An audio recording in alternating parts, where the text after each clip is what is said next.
In with the top line, and that is the total number of new positive cases here in the state of California over the last 24 hours.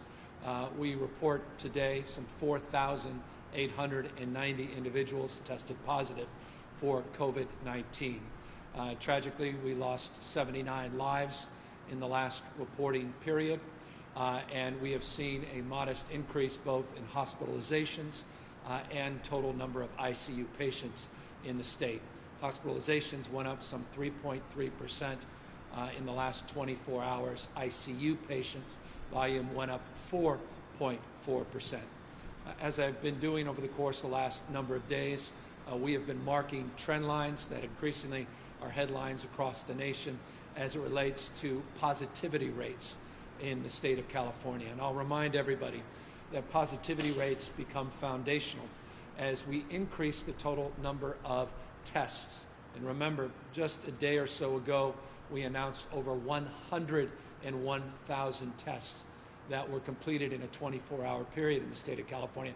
As we increase tests in the state of California, naturally, we are going to see an increased number and total number of individuals that test positive. It becomes, though, important that we look at positivity rates. That's the percentage of those that we test that test positive, to really give us a sign, an indication of what we refer to as community spread. I've noted on charts that I've provided over the last number of days that when we did the first 14-day cohort, going back to April, in terms of the positivity rate, we had spiked at 40.8%. Last 14-day cohort period, that is up to date, that includes the last 24 hours, our positivity rate is at 5.3%. That's slightly higher than the 5.1% we saw a few days ago, and the 7-day trend higher still at 5.7%. So positivity rate in the state of California over a 14-day period, 5.3%, over a 7-day period, 5.7%. We were able to conduct not 101,000 tests as we did 48 hours ago, but in the last 24 hours, we conducted 77,000 tests. Let me just take a moment on the test to mark a following consideration. I noted yesterday that we've averaged 88,000 tests a day over the last 7-day period. That 100,000+ testing marked certainly a milestone in the state. I want to say two things about testing.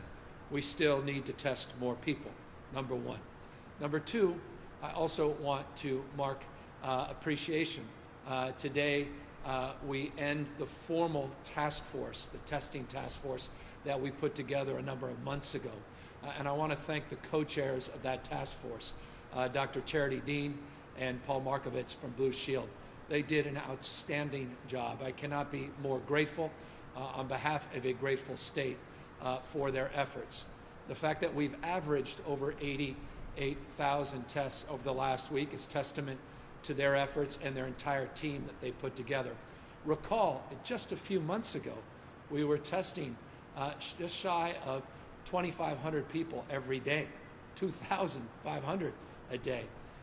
Their efforts, they were able to achieve milestones that we set out at 15,000 a day, 25,000 a day, a goal of 60,000 a day, a stretch goal of 80,000. And here we are with their efforts demonstrably advanced. And I want to just, again, congratulate them on a job well done and thank them for volunteering to take that role and that responsibility. We'll be reconstituting that task force now with a different frame of focus and a different energy in terms of now looking to more target our testing, what some refer to perhaps lazily as smart testing, or just more targeted testing at communities that have been underserved, under-resourced. And so the next iteration of our testing, we still want to see the volume, but it's not just the volume we want to see. We want to see a specificity of testing and a sophistication of the type and target of the testing. And so we'll be making more announcements in the next number of days and weeks related to those efforts. But I just again, want to thank our co-chairs for their outstanding leadership. We've been monitoring, and I've made this point abundantly clear over the course of the last number of days, we've been monitoring all 58 counties in the state of California for community spread. We've been looking at the positivity rates, we've been looking at ICU volume, we've been looking at total number of hospitalizations, not just deaths, the most lagging of indicators as it relates to this pandemic. We've been doing so recognizing, and I can't again say this enough, that California is the size of 21 states combined. The size and scope and scale of California require a disciplined understanding that there are parts of this state that are very distinct and unique from other parts of this state. So when I begin these presentations, as I've done today, I talk in the aggregate. But again, none of us live in the aggregate. We live in counties, we live in cities within counties, communities, large and small, where conditions are very distinctive from one another. And so while we monitor all 58 counties in the state of California, we target our engagement and efforts based upon conditions that present themselves. We talk in terms of these attestations. These are the guidelines that we put forth at a state level that must be met in order for counties to come forward with their health officials, their health directors, and their county representatives to attest that they have plans, protection plans, and containment plans for this virus. Those are point in time. As some of their attestations change based upon conditions, we offer technical assistance at the state level. We've done that now for 15 counties that are formally on what we refer to as our watch list, where we're providing more formal, more targeted support. By the way, that's not just for counties that have attested. I'll give you an example. Imperial County has never moved forward with an attestation because they recognized they couldn't meet the criteria the state of California has put forward. But nonetheless, we are engaging them with technical assistance. They're one of 15 counties that we're actively working to address considerations, concerns, trends within their various counties. As it relates to Imperial County, we've made it abundantly clear over the course of many, many weeks, arguably over the course of many, many months, that Imperial County's conditions required a unique set of support and counsel. And as a consequence, we have made it clear over the course of many months now that we've been sending additional resources down into Imperial County. Imperial County is unique in this respect. We have now had over 500 individuals transferred out of the hospital system in Imperial County just over the last 5 weeks. We've averaged anywhere on a low of 15, but more about 17 individuals every single day that we're transferring out of their system, decompressing their system in the county, and then providing supports in surrounding counties. What has become crystal clear over the course of many months is these interventions, while they've been forceful and they have been helpful and certainly allowed for decompression of that hospital system, provided additional supports, that we are now in a position where we are working with county officials and advising them to pull back and once again reinstitute their stay-at-home orders. We have been working with county health officers and with their city administrator. And I just want to thank the county health officer, city administrator, members of their elected body for their stewardship and their support and their collaborative spirit over the course of many, many weeks, including the conversations that we had today with our key health officials. They are going to be convening their county supervisors and county leadership over the course of the next few days and making a determination to lead that effort at a local level. We are advising and counseling them to move forward and reinstitute the stay-at-home order, but they will move at their discretion. If they are not able to come to some consensus, I am committed to intervening as is my role and responsibility as governor in the state of California. But I am confident in their capacity to make that determination for themselves based upon, again, the criteria of conditions that continue to persist in the county. Let me underscore what those conditions include. Not only the need to decompress their hospital system because they simply can't absorb the number of patients with the limited resources in that county, but also a positivity rate. I noted a positivity rate over a 14-day period in the state of California at 5.3%. The positivity rate over a 14-day period in Imperial County is approaching 23%. We have sent what we call these FMAT teams down, 69 individuals that have gone down into the county to help support their efforts. I even brought 44 National Guardsmen and women in their medical unit down into the county over the last number of weeks. We brought out support a number of weeks back, what we refer to as FMS. These are the field medical stations. We provided 80 beds to help decompress their system for non-acute patients. This was done in support with FEMA and our federal partners. CDC has been down, HHS has been down. We're working with Customs and Border Control because of issues as it relates to the border in Mexicali and Calexico and issues that we have to address in and around that border.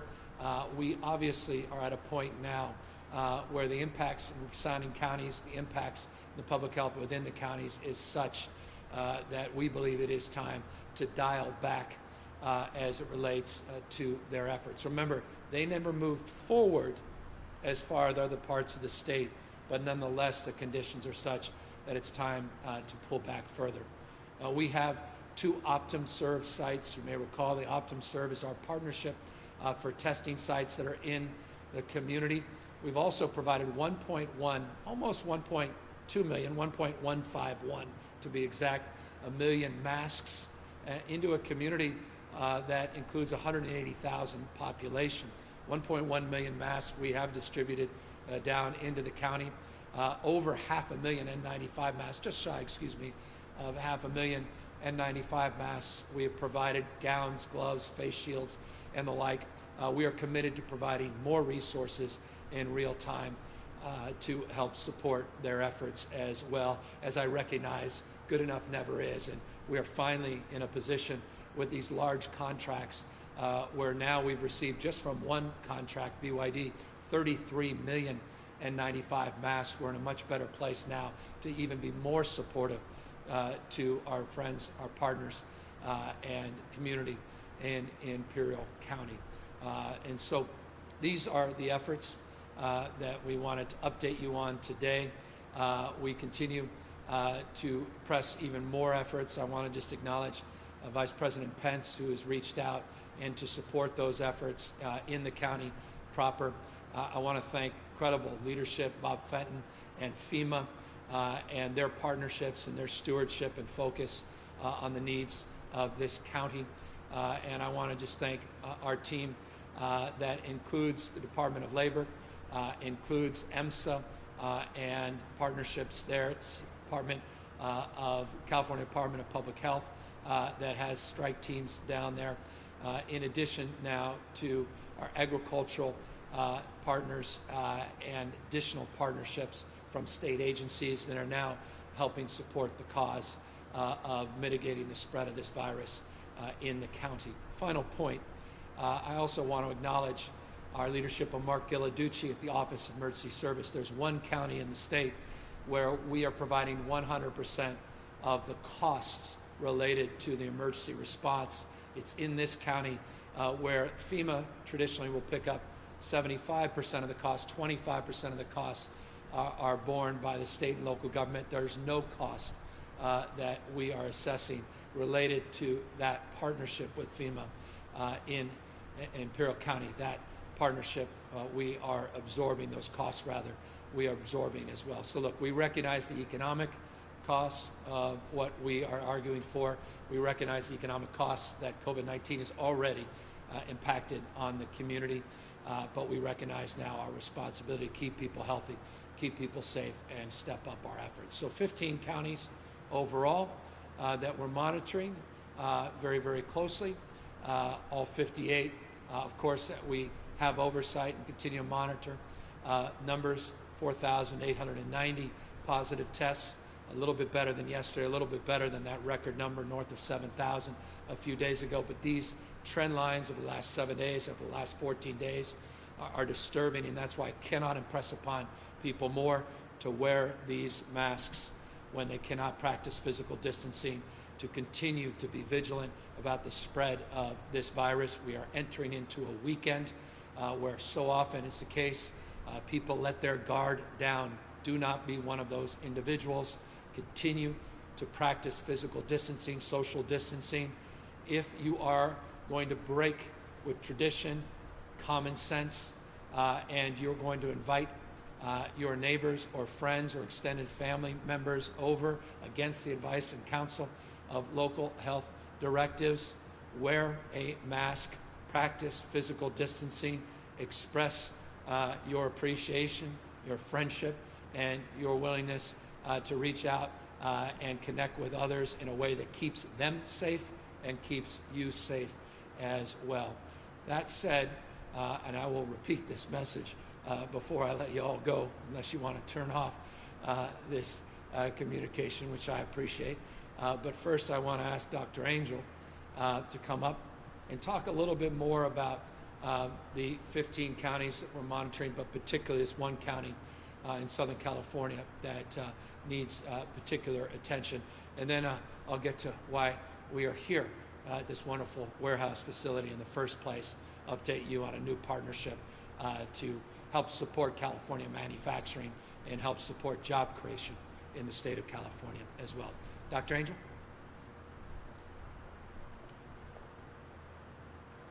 Thank you, Governor, for this opportunity to talk a little bit about Imperial County and why we are sharing this announcement today about our actions in that community. As mentioned, Imperial County is one of 15 counties that are on our county monitoring list. This county monitoring list was created for California to be able to work very closely with our counties, but be there particularly when the needs are most. And those needs that are identified to put one on the county monitoring list includes variables that let us assess the movement of disease, so epidemiologic measures, our understanding of the capacity in the hospital, in the care delivery system, and also an understanding of testing capacity. Those are sort of three simple areas in which we review in order to identify those counties that should be watched and worked with more closely. And we really appreciate the collaboration of all of our counties as we work through this process. Imperial County, as mentioned, has been on our monitoring list, and we've been working very closely with them. And they've been excellent partners as we move forward. But there are a couple of indicators at this point that make us particularly concerned. This includes their case rate over the past 7 days, which is 680. That's vastly above the 100 over the last 14 days that's required to get onto the monitoring list. There's part of the threshold, well above, and it has been maintained at that level. Additionally, the test positivity at 23% is particularly concerning as well. That's well over the 10% threshold that is noted to get onto this monitoring list. The 23% tells us not only that there are many cases, but there are likely very many undetected cases. So that together, combined also with the conversations we have had with the counties, and most particularly our understanding of the impact that it's having on the care delivery system, has moved us to take this much more directed and focused attention effort with Imperial County at this time. So we're working very closely with county officials on this, and we will be working with them as we advise them to be stepping back, moving back from where they currently are in terms of their movement through the stages in California, and looking at ways in which we can work much more effectively through on-the-ground attention and support also from many of our different agencies to help support that county moving back and addressing the really concerning increased rates and continuing increased rates that we're seeing in Imperial County at this time.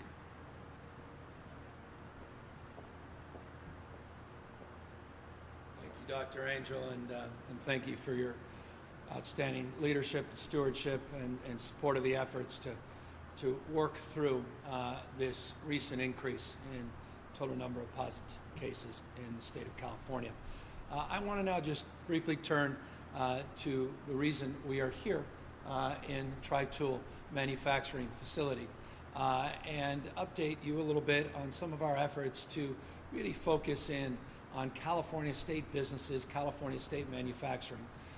It is not often stated and not well known that California is the largest manufacturing state in the United States of America. It's a point of pride for many of us that live here, work here, and reside here. Demonstrably, this is one of our more successful manufacturing facilities that you see here. And we're here with a purpose, and that is to emphasize the need for all of us as we work through this pandemic to make sure that California-based manufacturing companies are procuring products for Californians and producing products, for that matter, for the rest of the nation. We want to incentivize more California-based manufacturing, and we want to encourage purchasers of protective gear, gowns, gloves, sanitizers, things like face coverings, face masks, plexiglass shields, and the like. We would want to encourage people to purchase from California-based manufacturers. By the way, that includes the state of California itself. It's not lost on me. The magnitude of this crisis required many of us, including the state itself, not just our federal partners, to purchase so much product to get it at volume overseas. This is an opportunity to learn from this crisis experience and reposition our state.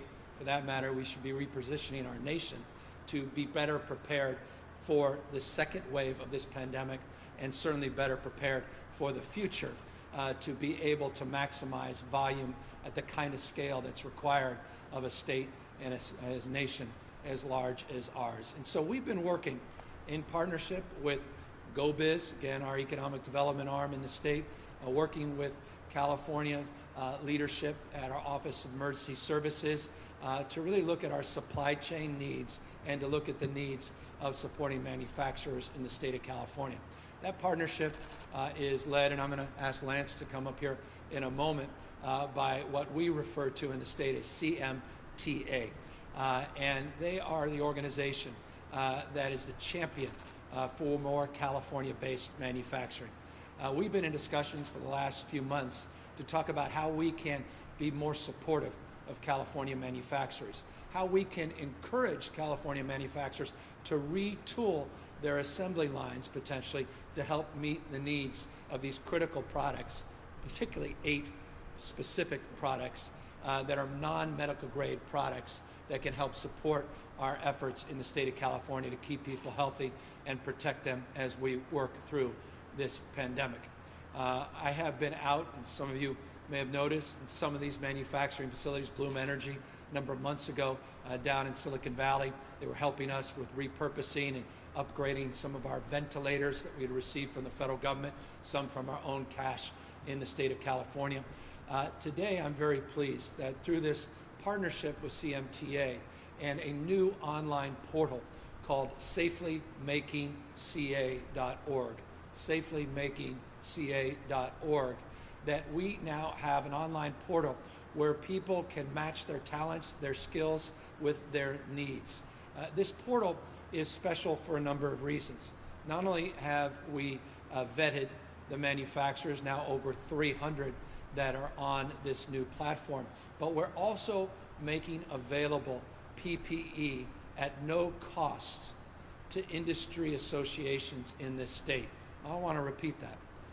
We are making PPE available, particularly face coverings and hand sanitizer, for trade associations in this state so they can more safely reopen their facilities. The reason we're here at Tri-Tool is they're one of those facilities that has taken advantage, understandably taken advantage of the procurement of these resources so they can safely reopen this facility, reopen to 150 plus people that are working here today. And so we want to encourage people to go to this website, safelymakingca.org, avail themselves, as they say, as supplies last, to the free PPE, face coverings, and sanitizers, and also match up their needs to those that are being made available and those that have been vetted through this site. Let me give you some specific examples.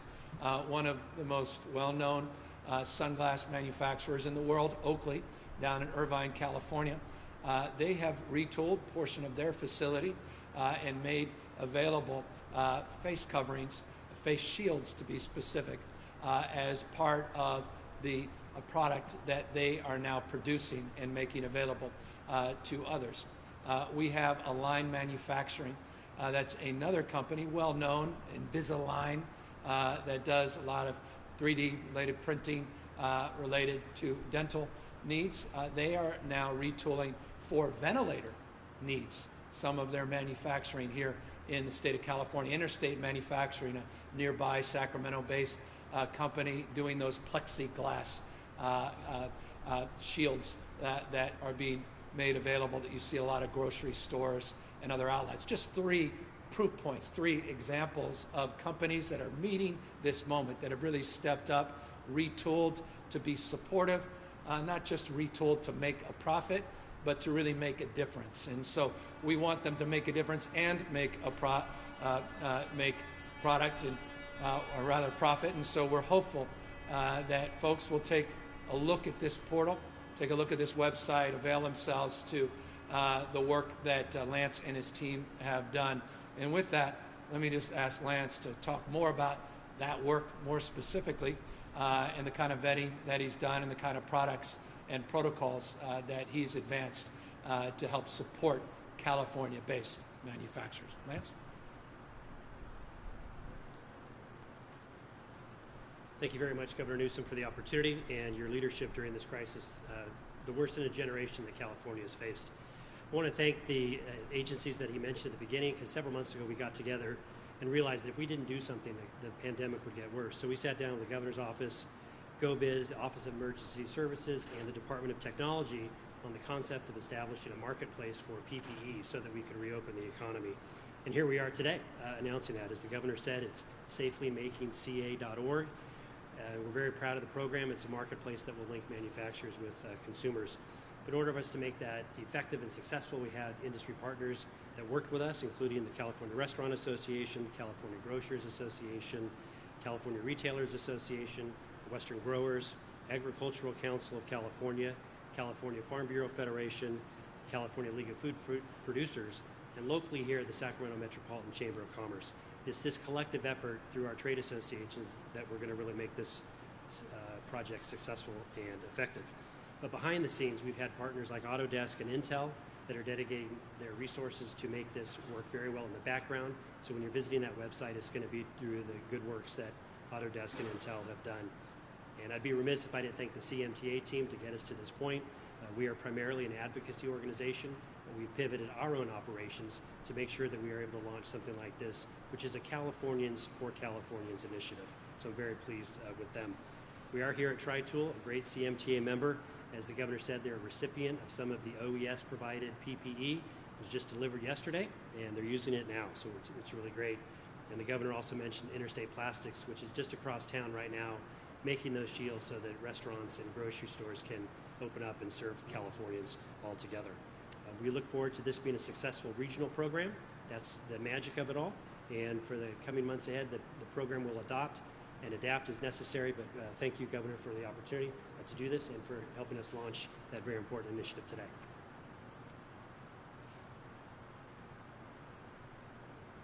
I want to thank Lance in particular. He is no greater advocate for California-based manufacturing and make a case California's future being a manufacturing future. And I could not agree more. And I just want to thank him for his patience, not just his stewardship and leadership with this partnership as we put it together and as we've formed it. I also want to thank Chris and Joe and Pat and the team that allowed us here today for providing us this opportunity and being a proof point of being beneficiaries of some of the PPE that we are providing at no cost to manufacturers in the state. I should note, and I appreciate Lance referencing this, from the Grocers Association to the Ag Council, to the Restaurant Association, we have already distributed 35 million units of PPE within those associations. 35 million units at no cost within those associations already, again, to help us safely reopen the economy in this state. We want to continue to do more as we get more PPE in, as we continue to develop the kind of scale and partnership and capacity with these large contracts that we have procured. We'll do more, but again, we want to get these smaller contracts going and help support California-based manufacturing. And there's no reason why, after this pandemic's behind us, that we can't, as a nation, create the framework so that we have American manufacturers, California-based manufacturers, that can produce hundreds and hundreds of millions of units of PPE. There's no reason that we can't do that as a nation and as a state. And we're committed in the long haul to do that, but we want some proof points in that interim, and that's what this partnership really is all about.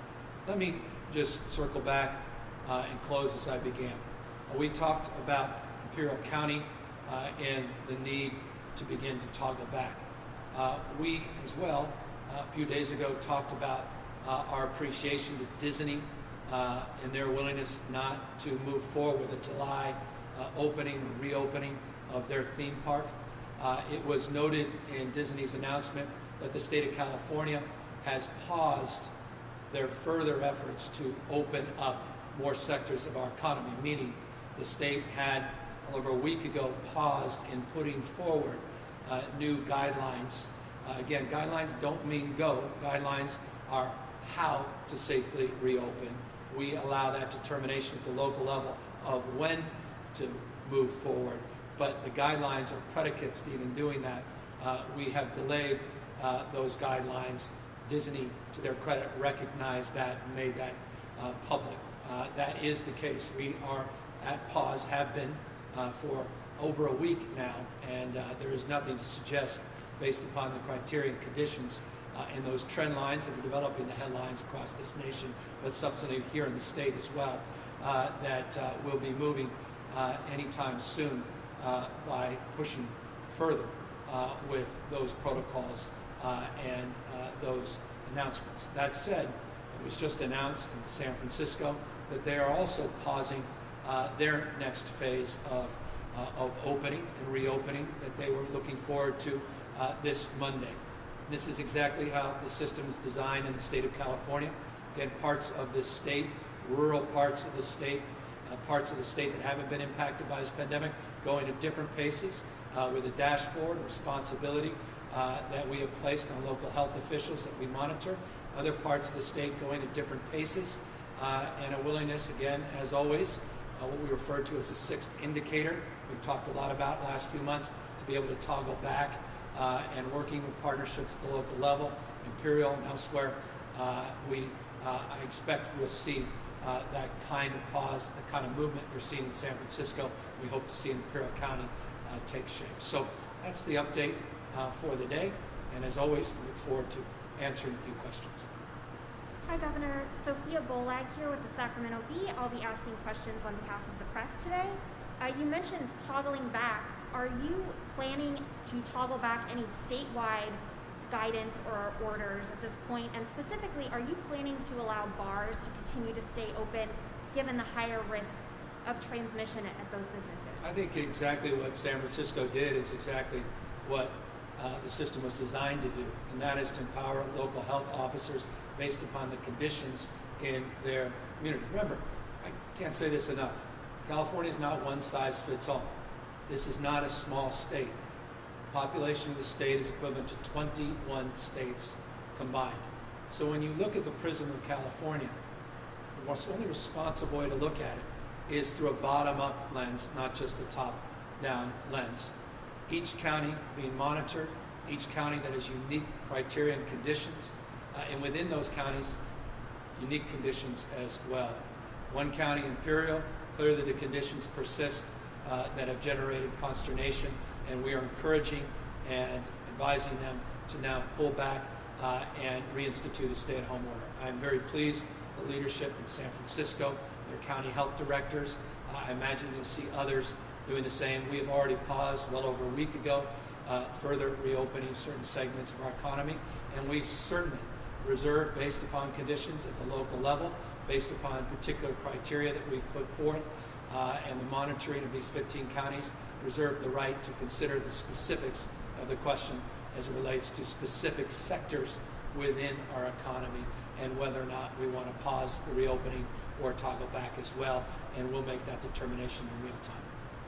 So just to clarify, at this point you're not planning any sort of statewide toggling back, or is that something that's still being considered? We well over a week ago, we were putting out new guidelines. We paused those guidelines. That was exampled in the press release that came out from Disney. Disney, to their credit, did the right thing, recognizing the state was not forthcoming with the new guidelines. There are a number of other guidelines that we were putting out that we had paused over a week ago. City and County of San Francisco, cities and counties, large and small, that have unique and distinctive concerns. We encourage them to act as the health director in the city. San Francisco just did, and others. To the extent they don't, we will advise, as we have in Imperial County, that they do, and we'll reserve the right and our authority as a state to pull back. The next question is from Dustin Gardner of the San Francisco Chronicle. He'd like to know if you think that Arizona's lack of restrictions and soaring case numbers have contributed to the crisis in nearby Imperial County. I think it's too early to tell. We had that conversation with our health officials, not only around neighboring states, but neighboring nation. And that is quite literally, when I say literally, I mean quite literally being reviewed, has been for well over a week, where there's a deep dive in partnership with the CDC, where that is being determined with the kind of specificity that's required of their analysis, not just political punditry. So as soon as I get that study back from CDC to truly understand the specific indicators that have led and continue to persist in reflection of the numbers and the data coming out of that county, I'll be providing that to you. I was hoping to get that yesterday. We're hoping to get it as early as today. The next question is from Joe Raklogel of KPCC. The federal government is considering moving toward a strategy of pool testing, or testing groups of people together to expand the scope of testing with fewer resources. Is that something that California health officials are considering? Yeah, I made an announcement many weeks ago about this during our noon press conference. And this is something you've seen. I referenced it a few weeks back. You see this at blood banks. They do this. Basically, they pull blood, they put it into a larger sample, then you test the larger pooled sample. Cost of that is substantially lower than having an individual test. If that sample, pooled sample, comes back negative, you alert everybody that their tests have come back negative. If that sample comes back positive, obviously you have to alert everybody that they may have been that individual that committed that blood to that pool, and everybody that is retested. So it's a way of leveraging your resources. It's a tried and true method that exists and persists for many years in our blood banks, and it's a protocol and process that Dr. Angel and her team are familiar with and are working at local level to advance. The next question is from Angela Hart of Kaiser Health News. She notes that counties say a lack of public health messaging is making their jobs even more difficult as you've given them more responsibility. You put out a quick video on COVID-19, but where is the state's broader public messaging campaign to help people cut through the confusing maze of shifting guidance and rules from mandated masks to universal testing? Well, we're very proud of the culturally competent messaging we put out. I announced on multiple occasions, and I believe Ms. Hart well aware of that, perhaps reported some of the culturally competent messaging we put out on contact tracing. I encourage people to look at the number of PSAs that we put out. We had a portal going back months where we had a number of people encouraging face coverings. With the mandate of face coverings we put out earlier this week, something I'm not aware that any other state's been able to do, and that's have every former governor that served in that state, that's living that were together, Republicans, Democrats, Pete Wilson, Gray Davis, Governor Schwarzenegger, Governor Brown put out a PSA on our mandatory face covering guidelines. We'll continue to put out more and more PSA, more and more efforts to reach out to diverse communities. We have a whole cohort of volunteers at the local level that are not just doing top-down broadcasts. Let us not forget, many people do not tune in to broadcast news or programs like this. They get their media very, very differently, and so we've tried to get into those devices in a more granular way. To the extent that we now want to do more, it is absolutely right to ask the question Ms. Hart has asked, that is, what more can we do to reinforce the message of staying at home if you're a senior or you have a pre-existing condition, to answer the call as it relates to contact tracers that may make a call to you to keep you healthy, keep you safe, and the community and the contacts you've had safe and healthy, and obviously to encourage physical distancing, social distancing, and to abide by our mask mandate. And you will see very, very shortly the fruits of new efforts in that space. We have a whole new campaign we'll be launching, and I believe Angela will be very, very enthusiastic to share that with you. Carlos Granda of ABC would like to know what we're finding out about the data from the protests over the last few weeks. Do we know at this point how many people who attended those protests have tested positive? Yeah, Dr. Angela, why don't you talk more specifically about that, more appropriate?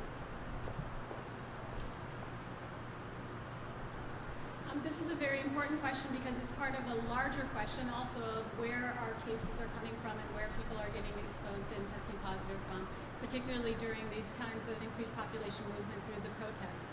At this time, we don't have exact numbers, but we do know from speaking with our counties that we do think it is a contributor. Of course, it is difficult to tease out exactly because at the same time that people were going out to these protests, we also had increased movement for other reasons in our communities because our economy is also opening up and people are going out for other reasons. So while we will not be able to distinguish exactly where somebody may have been exposed who tested positive, what is incredibly important is that we all pay attention and realize that anytime we are in public, particularly in large crowds, that we must maintain physical distance. That is the thing that will protect us along with face covering. But more than anything, staying out of those larger crowds is what helps to keep us safe. One trend line that you see in other states, and it holds here in the state of California, is younger and younger people now testing disproportionately higher numbers, particularly that cohort 18 to 34.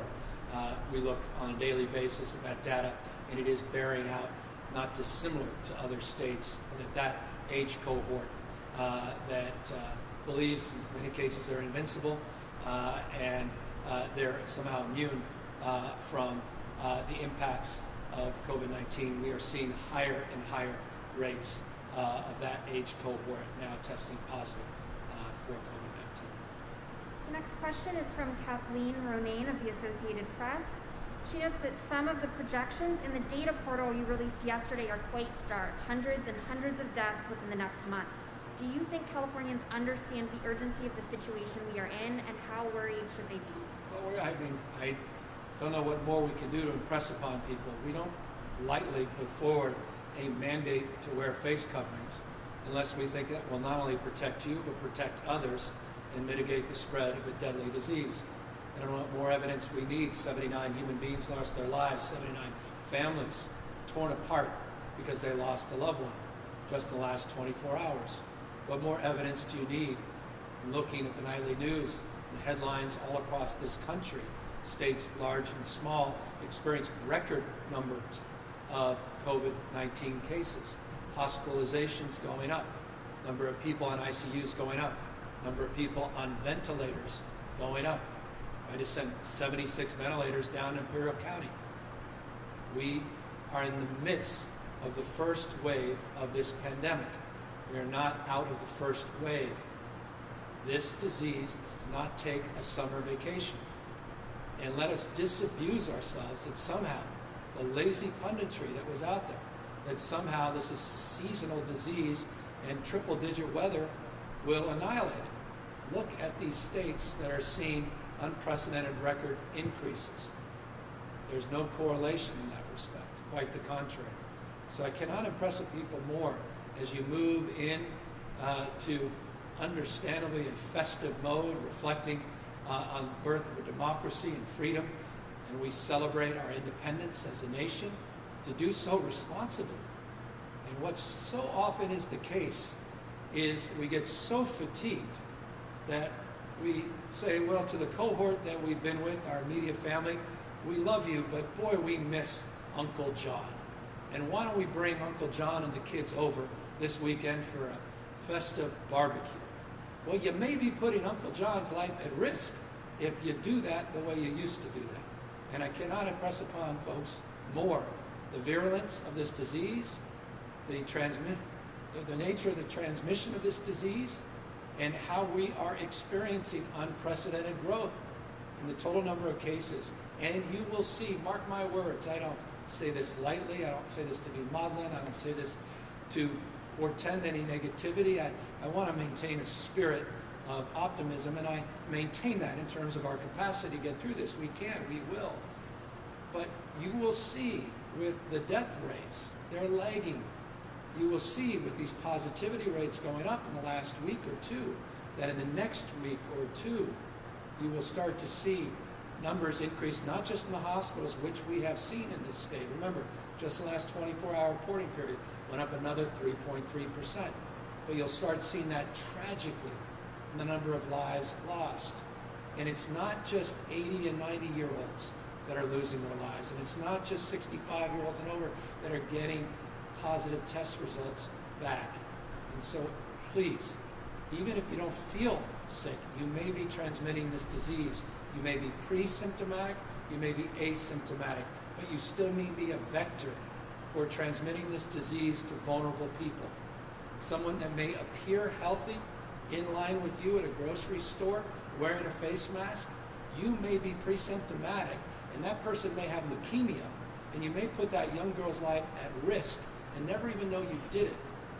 Please, please, practice common sense, common decency. Protect yourself, but also protect others in that environment where you're mixing with strangers, or you're in crowds where you can't practice physical distancing, where you're close and proximate with other people. Please wear a face covering. Please take this pandemic seriously. What more evidence do we need? Turn on your nightly news and let us, again, recommit ourselves to your health and the health of our community, the state, the nation, and the world collectively we're trying to build. Governor, your administration has really had a focus in the past, month or so on putting out guidance so businesses can reopen safely. Has your administration and have you done enough to inform people about the dangers at these small family and friends gatherings where you say that there's an increase in spread?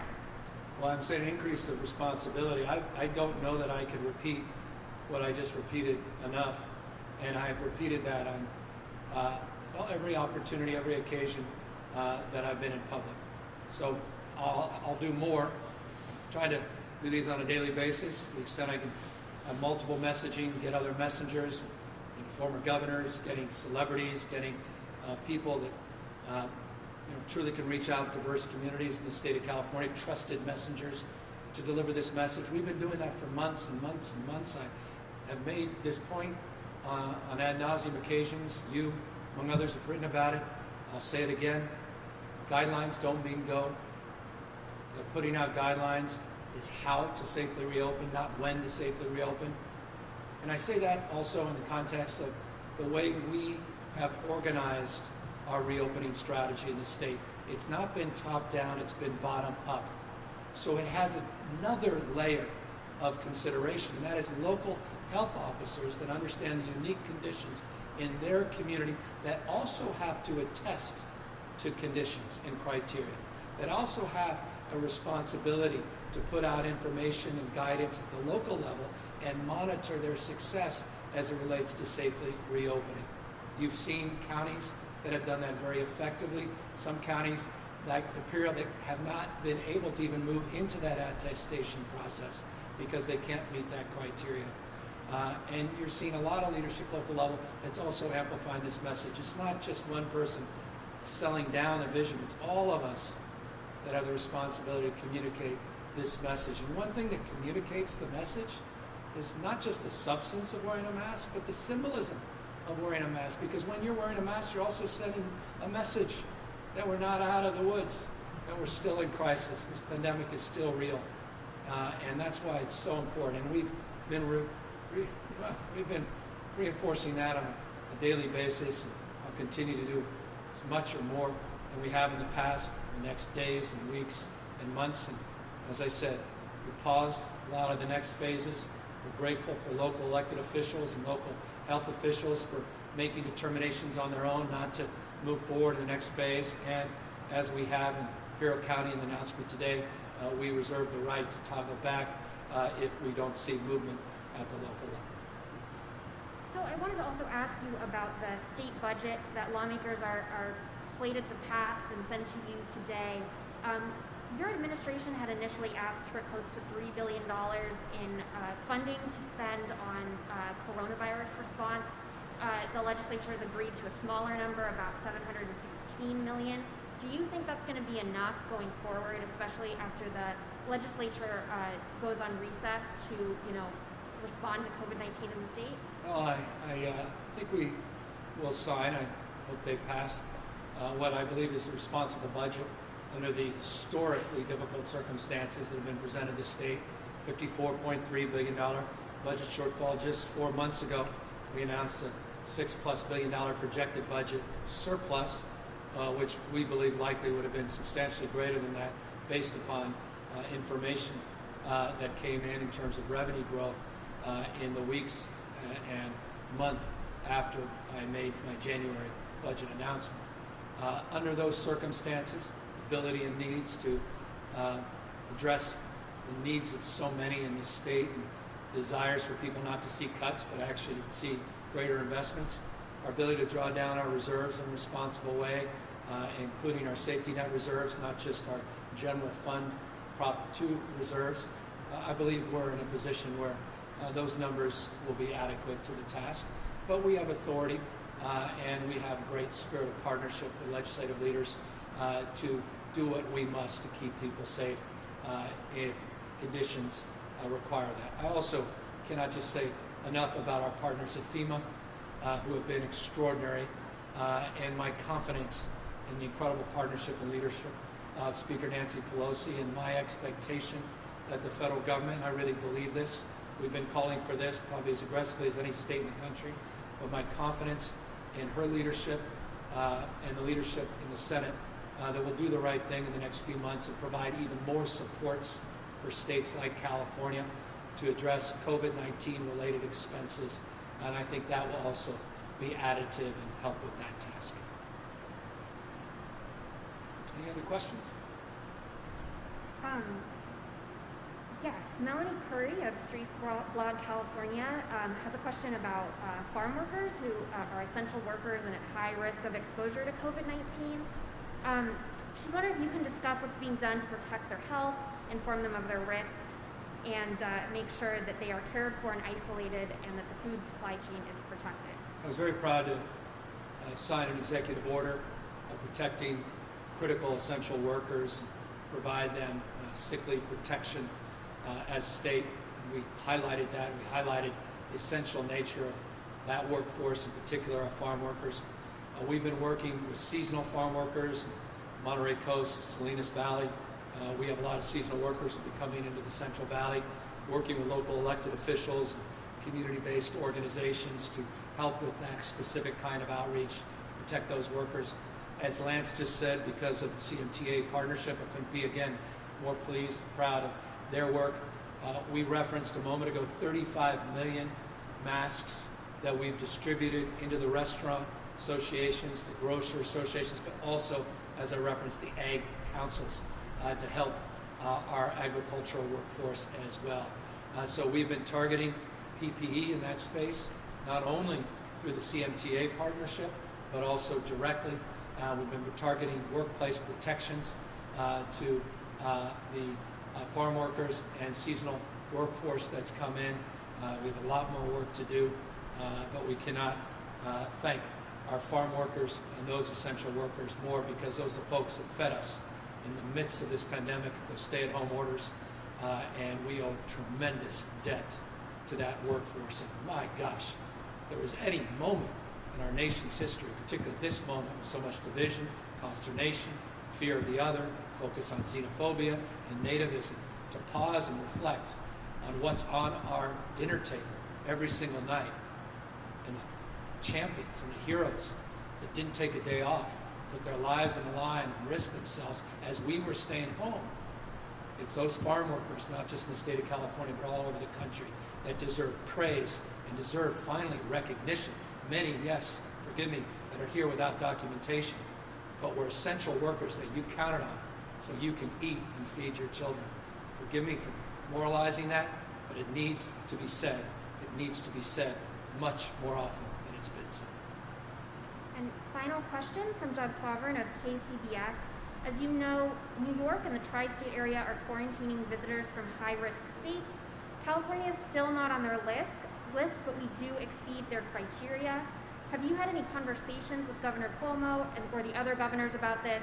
Do you agree with their decision to quarantine people from states such as ours? And since we are, by their definition, a high-risk state, why shouldn't we be reinstating shelter-in-place orders? I've got to unpack that. I'm not here. I've not had any conversations with the governor you referenced on this, and I'm unaware of what really went into their decision making, because I haven't been privy to those conversations. As it relates to what we're doing here in the state of California, we are monitoring the situation in real time. We're advising and encouraging counties like Imperial that have conditions that are presenting themselves to toggle back and to reinduce their stay-at-home order. We are acknowledging as a state well over a week ago that we're not moving forward, that we had already paused the reopening of certain sectors of our economy with guidelines that were coming out, and that was demonstrably example in reference to Disney's announcement a few days ago.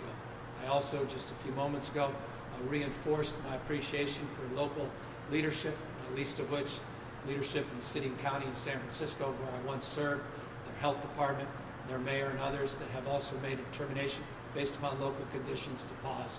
We make decisions in real time based on data. I'll reinforce that we currently are monitoring 15 counties. Dr. Angel came up a moment ago and discussed some of the technical assistance we're providing those counties. We reserve the right in real time to make adjustments. I've made that case over and over and over and over again over the course of many, many weeks, over the course of many, many months. We're very grateful to the substantial increase in testing in the state of California. It's getting us a better sense of community spread. We are concerned about these 7 and 14-day trend lines, 5.3% over 14 days of a positivity rate. I am not here to judge the actions of other governors. All I can say is humbly, I submit as a governor, I recognize the responsibility and the weight of decision making, and I respect their determinations based upon their particular insight and their expertise. With that, let me thank you all for your questions. Let me again encourage each and every one of you. If I haven't been clear, let me reinforce with clarity and conviction: wear a face covering, wear a face mask.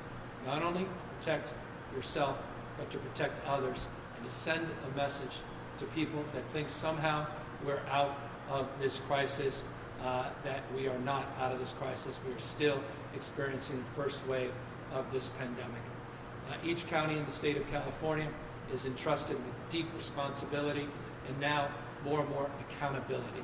We provided local decision making, but now we need to be accountable to that decision making, and we look forward to continue to monitor these 15 counties and work with county health officials to make sure that we're doing everything in our power, not just locally, regionally, but at a state level, keep people healthy and keep people safe. We look forward to the determination in Imperial County, and we look forward to the partnerships we're forming throughout the state of California including CMTA and the partnership we came here to announce today. We thank Lance for his leadership, and we thank Scott, Chris, Pat, and others that invited us here, Tri-Tool, and now I'm looking forward to having a tour of this remarkable California manufacturer.